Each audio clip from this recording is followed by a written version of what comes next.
So the next movement is called the Turkish Getup. It is one of the best movements for overall, for lack of a better term, functional fitness, right? Mm-hmm. It is a move that involves strength, it involves mobility, stability, flexibility, all the different aspects. And it's going to really highlight some areas that we want to, work through. So if you're limited in your shoulder mobility or hip mobility, it's going to show up in this movement. Very important aspect of it is we call it self-limiting exercise. I mean, you might only be able to get to a certain stage of it without major compensation. It's important you don't try and push through, especially with load, to the next step until you've really started to develop the skills of doing it. Mm-hmm. So maybe it looks like you're doing it without weight for a while and then progressing into balancing something on your fist and then using weight as you progress to a certain point. But it's just important because just for injury prevention and those type of things, you don't want to turn a phenomenal movement into something that's really bad for your body. Right. Okay? And I did want to mention too, you mentioned flexibility, mobility, strength. I think what's really important in this exercise is the proprioception of the balancing of the bell. Mm-hmm.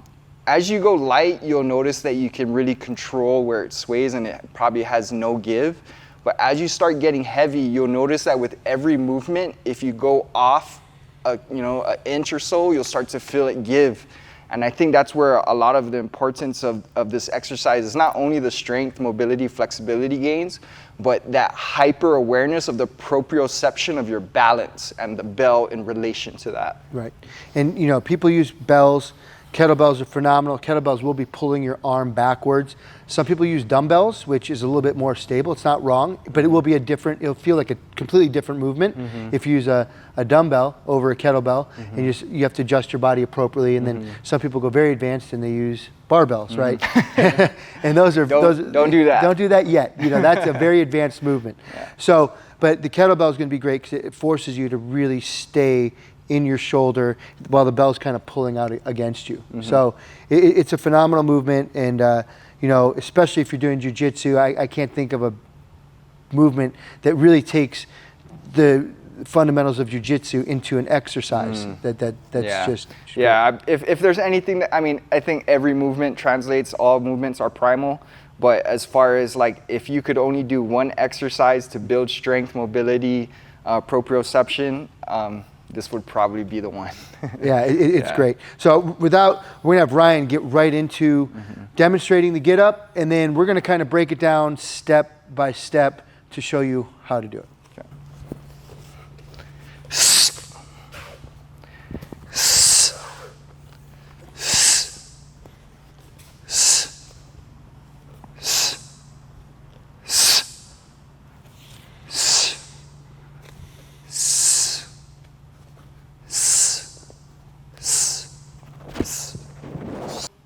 The get up, as we saw with Ryan doing the get up right now, is a very dynamic movement.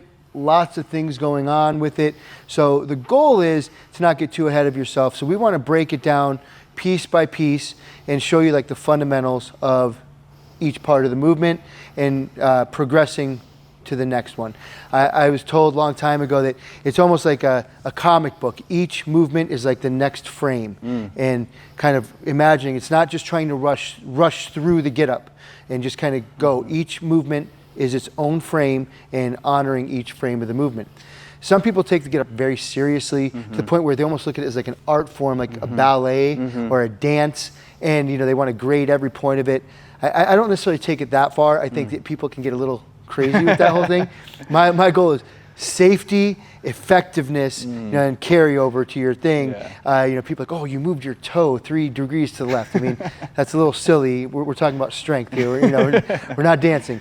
But it is very important to understand that we're taking one movement to the next. The other piece I like to say before we get into the training of it is we never want to set a clock and do as many as we can for time. It's not bad that you set a clock and do so many, but it's never a race. The get up is not a movement where you're trying to do for time and trying to get as many as you can in, because your form will start to fail, break down, and then we totally get further away from what this movement's about. Quality reps. I think that's such a good point.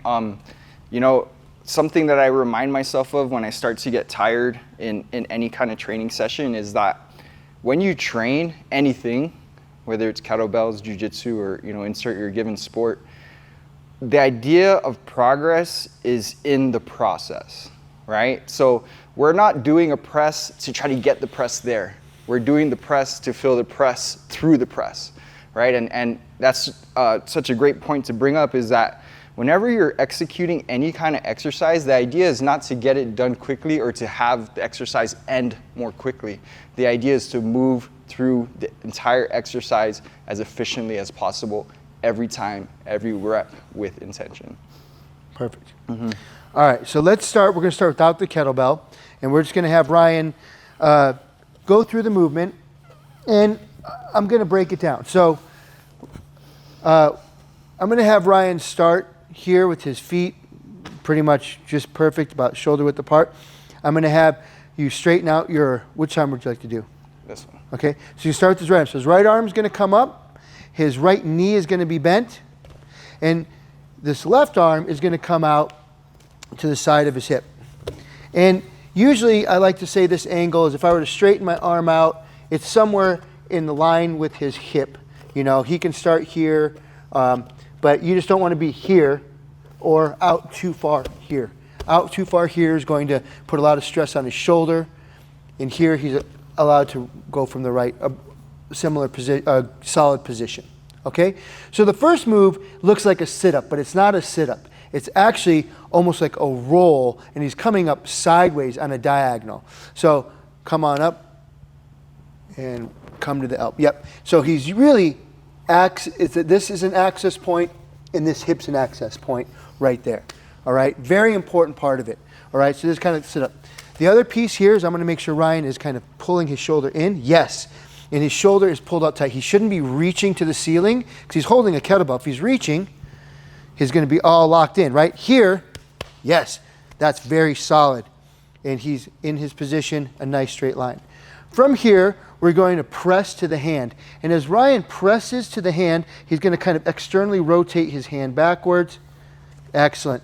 And again, now he has a nice locked in here. This lat should be engaged. Notice how this foot, everything is nice and lined.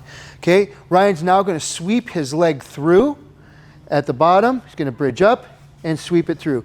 If you notice at this point, Ryan, leg is here and he's almost at 90 degrees.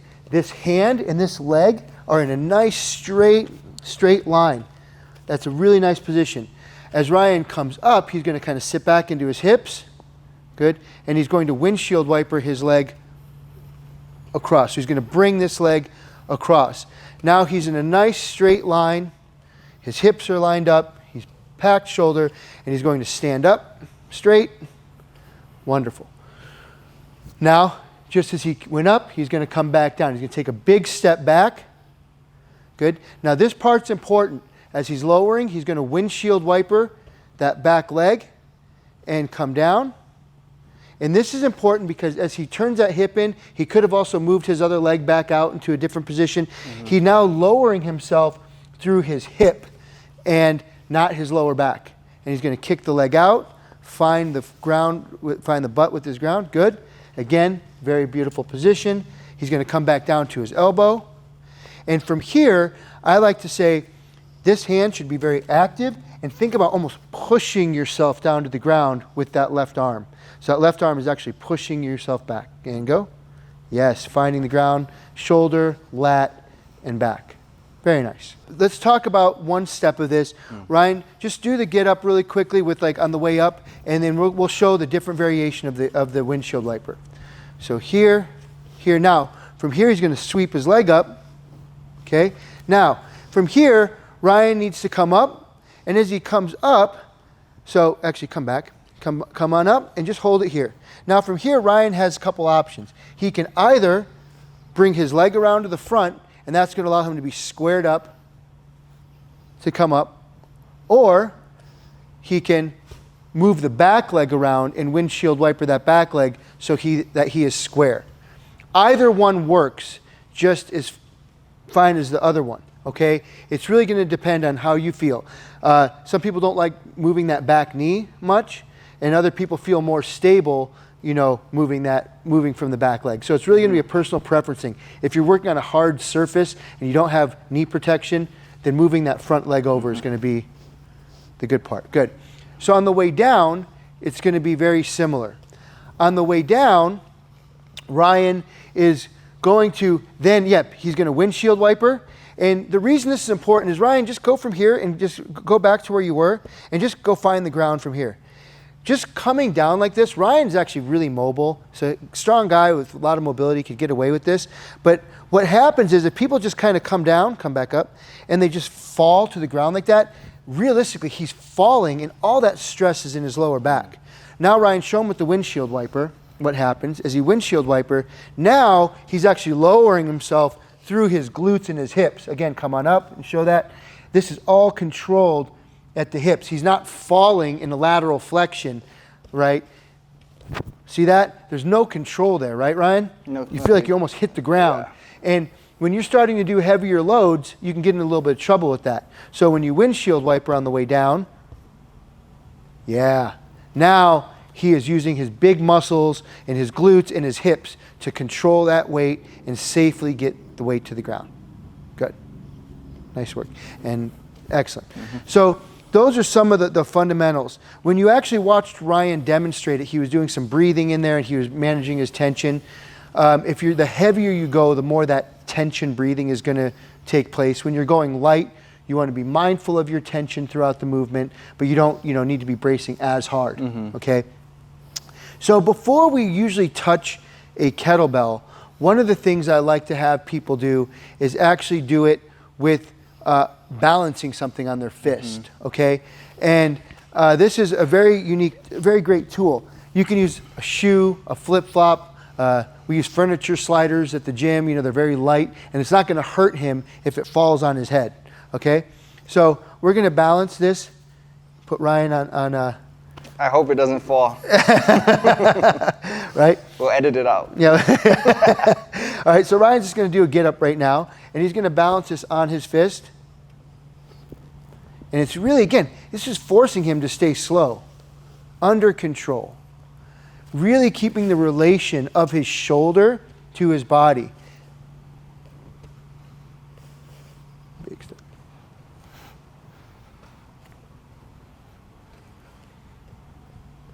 If you notice, this foot in front doesn't move that much at all. The whole movement, this right foot doesn't move that much at all. Nice. That was a solid get up there. All right? He passed.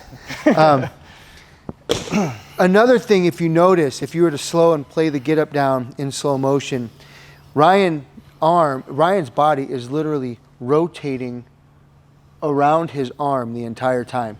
He's coming up, he's moving his body through the ground. So if you were to kind of look at this, right, Ryan's going to come up, and now his lower body is going to be just pretty much rotating underneath his arm, right? Boom.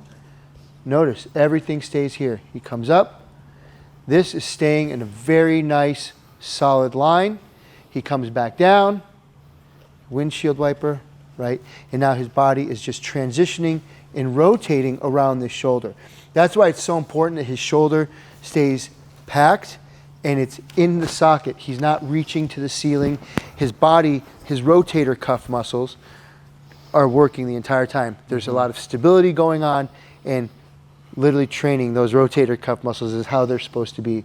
Reaching up and out is going to put you more at risk if you're reaching. So that's why it's important you see him really engaging and pulling the head of his humerus into the shoulder socket the entire time.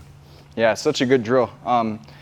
Initially, I was about to kind of, felt like putting force in it, and then right when I put force, I felt like I needed to slow it down with the flip flop. Right. So I think it's a really good drill to be really sensitive to the direction of like where it could potentially fall. Absolutely. Yeah. And you want to think of each step leading to the next. If you're coming up and all of a sudden you start losing balance in one part of it, or you go to stand up and you're just all over the place, that's okay. There is so much benefit in doing just the first part of the get up, or the half get up, or the quarter get up. So actually, Ryan, lie on the ground. And a big mistake we see, and just something to kind of think about, is when people do the get up, so do the first part of the get up, and like do it when you sit up, kick that bottom leg up, right? You'll see people like when they go. Yeah, they'll do this, and they'll fire that leg up. And what that means to me is that should not be happening. That means you should probably lightening up the weight, not using any weight in the beginning, and that means you're firing your abs, so your direction's off. That means as he's doing that, he is asking his abs, and this is not abs. This is literally as if Ryan's pivoting here and just keeping this leg straight, pushing off the leg, just bring your chest to me, roll your chest to me. Yes. So see how his movement isn't straight up. He's like saying, bringing that chest to me, come back down. And versus that, it's just opening up, bringing his chest to me. So as you come up from the get up, right, that's why the hand position is really important. I mentioned in the beginning, his hand should be somewhat even with his hip, on his hip line. If he starts way too far out here, do it, Ryan. Like he is so far spread out there, and it's putting a lot of stress on his system. Bring your hand down a little bit closer now, where you normally would go. Boom. Yes. Now look at this. This is solid. This is, if he's having a lot of weight here, there's a base and a foundation, right? And he can keep that all locked in really nicely, keeping that shoulder packed. You know, if I pull up on Ryan, if I was strong enough, I should be able to lift his whole body up. But this is a really solid position. If he's too far out here, right now, that's putting a lot of stress in that shoulder joint, pinching on that shoulder joint. And though he might be able to do that with light weight, eventually he's going to start feeling really crappy with his shoulders.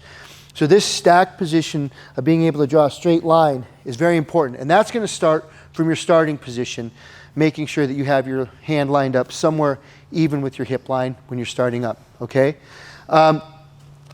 Through all the different positions of the movement, so just go through it real quick. You can do it from that angle, Ryan, is if you notice, we're going to look at this shoulder, boom. Everything is locked in here, yep. I can't pull it, yep, and then sweep the leg through. Again, he is in there. He's not reaching up. And again, come on up, right? Everything he's doing, that shoulder is staying locked in. He's not reaching, all right? That's good. So connection to the body, that's why I'm saying there's so much going on with this movement. Break it down step by step using very lightweight or no weight and really understanding your body position. I like recording myself doing it to make sure that I'm moving from the right positions, the hips, all those different pieces of the puzzle.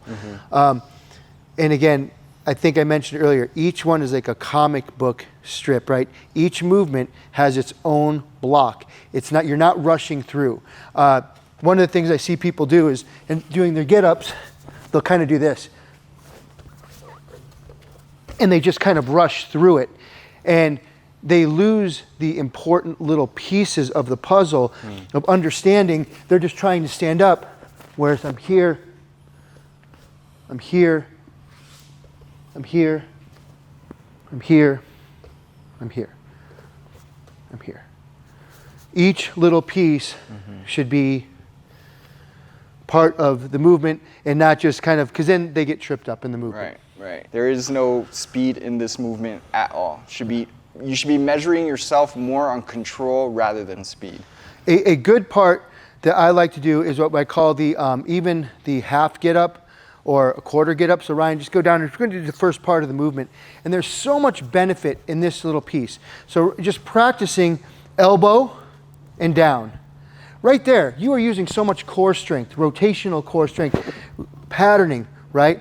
And doing that, and as you start to load this movement, you will feel your abs more than anything the next day in a great way. And then we can practice elbow to hand, elbow, hand, back down to elbow, right? And then going all the way back down to the ground, right? Practicing that part of the movement can be very, very beneficial for multiple reps. Actually, even though I can do full get-ups, I will do sometimes in my workouts, I will just do like 10 on each side of those, couple sets of 10 on each side, just so I can keep the tension on my abs and work that part of my jiu-jitsu game, get the hip movements and all those things, because sometimes I don't want to work the whole movement. Right. I can just focus on that part of the movement, and it just keeps all the tension on my abs, and really that's kind of, you know, my core and my rotational piece is what I need to work on in my game, and sometimes that's more benefit for me than than just doing the full movement. Yeah. Of just working little pieces of that puzzle. Yeah, and I will say, probably a mistake that I used to make, obviously like every beginner, is like I used to make that leg mistake. And what I started to see and realize is like how intentional I have to press and root in with this side to keep this planted. So the cue that helped me was like rooting down into the foot, because now I know that the power comes from here.